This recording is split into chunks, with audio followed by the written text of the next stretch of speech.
Hello friends, എല്ലാവർക്കും പുതിയ വീഡിയോയിലേക്ക് സ്വാഗതം. എൻ്റെ ചാനൽ ആദ്യമായിട്ടാണ് കാണുന്നെങ്കിൽ നിങ്ങളൊന്ന് സബ്സ്ക്രൈബ് ചെയ്തേക്കണേ. നമ്മളിപ്പോൾ ഡെയിലി യൂസ് ചെയ്യുന്ന ചിലവർ കാണും അല്ലേ, സ്ക്രബിങ്. അങ്ങനെ ഒരിക്കലും നമ്മൾ ചെയ്യാൻ പാടില്ലാത്ത ഒന്നാണ് ഈ സ്ക്രബിങ് എന്ന് പറയുന്നത്. കാരണം എന്താണെന്ന് വെച്ചാൽ നമ്മളിപ്പോൾ ഡെയിലി ഇത് സ്ക്രബ് ചെയ്യുകയാണെങ്കിൽ അത് നമ്മുടെ ഫേസിന് വളരെയധികം അഫക്റ്റ് ചെയ്യുന്ന ഒന്ന് തന്നെയാണ്. സ്ക്രബിങ് എന്ന് പറയുന്നത് രണ്ട് തരത്തിലുണ്ട്. ഒന്ന് നമ്മൾ ഫേസിൽ ചെയ്യുന്ന സ്ക്രബിങ് ഉണ്ട്, ഒന്ന് ബോഡി സ്ക്രബിങ് ഉണ്ട്.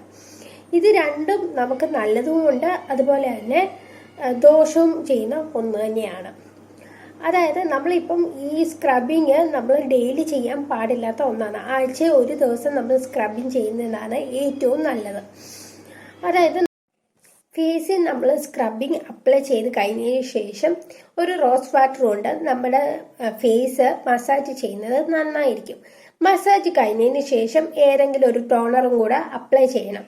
ഇത് അപ്ലൈ ചെയ്യുന്നത് എന്തിനാന്ന് പറഞ്ഞാൽ നമ്മൾ ഈ സ്ക്രബിങ് കഴിയുമ്പോൾ നമ്മുടെ ഫേസിലെ പോർസ് എല്ലാം ഓപ്പൺ ആവാനുള്ള സാധ്യത ഏറെയാണ്.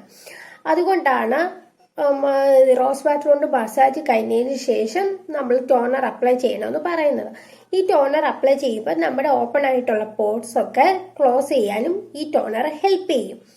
അഥവാ നിങ്ങളുടെ വീട്ടിൽ റോസ് വാട്ടർ ഇല്ലെങ്കിൽ നമ്മുടെ സാധാരണ തണുത്ത വെള്ളം കൊണ്ടാണെങ്കിലും നമ്മുടെ ഫേസ് മസാജ് ചെയ്യാവുന്നതാണ്.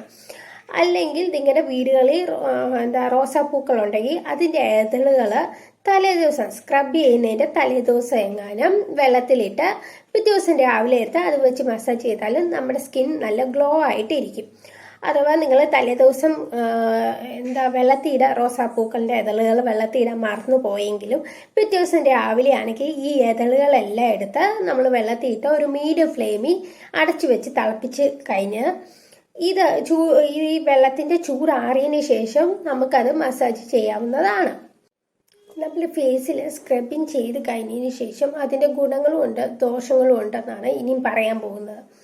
എന്തൊക്കെ ഗുണങ്ങളെന്നാണ് ഇനി ഞാൻ പറയാം. അതായത് നമ്മുടെ ഇപ്പം ഫേസിൽ സ്ക്രബിങ് ചെയ്തതിന് ശേഷം നമ്മുടെ ഫേസിലുണ്ടായിരുന്ന ഡെഡ് സ്കിൻ എല്ലാം മാറി പുതിയൊരു സ്കിൻ കിട്ടിയതിൻ്റെ ഫീലിംഗ് ആയിരിക്കും ഈ സ്ക്രബിങ് ചെയ്തത് മൂലം നമുക്ക് ലഭിക്കുന്നത്.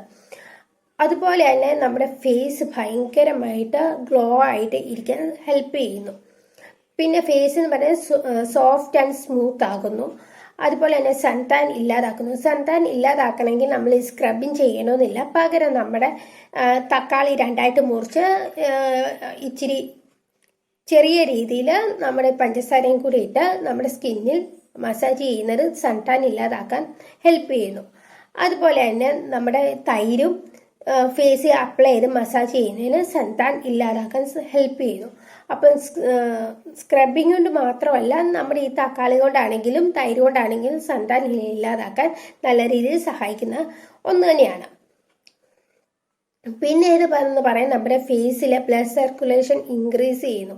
അത് നമ്മൾ മസാജ് ചെയ്യുന്ന അനുസരിച്ച് നമ്മുടെ ഫേസിലേക്കുള്ളാവുന്ന ബ്ലഡ് സർക്കുലേഷൻ ഇൻക്രീസ് ആകുന്നു. പിന്നീടെന്ന് പറയുന്ന മുഖത്ത് ഉണ്ടാവുന്ന കറുത്ത പാടുകൾ ഇല്ലാതാക്കാൻ ഈ സ്ക്രബിങ് നല്ല രീതിയിൽ ഹെൽപ്പ് ചെയ്യുന്ന ഒന്നാണ്. ഇതിൻ്റെ ദോഷങ്ങൾ എന്തൊക്കെയാണെന്നാണ് ഇനി പറയുന്നത്. അതായത് നമ്മളിപ്പം എന്തായാലും സ്ക്രബിങ്ങിലാണെങ്കിൽ നല്ല രീതിയിൽ കെമിക്കൽസ് കാണാനുള്ള സാധ്യത കൂടുതലാണ് അല്ലേ. ഇതിൻ്റെ ഹാർഡായിട്ട് നമ്മൾ ഈ നമ്മുടെ ഫേസിലേക്ക് മസാജ് ചെയ്യുന്നതനുസരിച്ച് നമ്മുടെ ഫേസിൽ ചുമന്ന കളറും അതുപോലെ തന്നെ വീക്കം പോലെ വരാനുള്ള സാധ്യത ഏറെയാണ്. പിന്നെ സെൻസിറ്റീവ് സ്കിന്നുകാർക്കാണെങ്കിൽ ഈ സ്ക്രബിങ് ചെയ്യുന്നത് മൂലം അറിയാത്ത കെമിക്കൽ ഉള്ളത് കൊണ്ട് തന്നെ അവർക്ക് അലർജി ഉണ്ടാവാനുള്ള സാധ്യതയും കൂടുതലാണ്. അപ്പോൾ ഇന്നത്തെ വീഡിയോ എല്ലാവർക്കും ഇഷ്ടമായെന്ന് വിചാരിക്കുന്നു. അങ്ങനെ ഇഷ്ടമായെങ്കിൽ നിങ്ങൾ ലൈക്ക് ചെയ്യുക, ഷെയർ ചെയ്യുക, സബ്സ്ക്രൈബ് ചെയ്യുക. പുതിയൊരു വീഡിയോയുമായിട്ട് വരുന്നവരെ ബൈ. Thank you.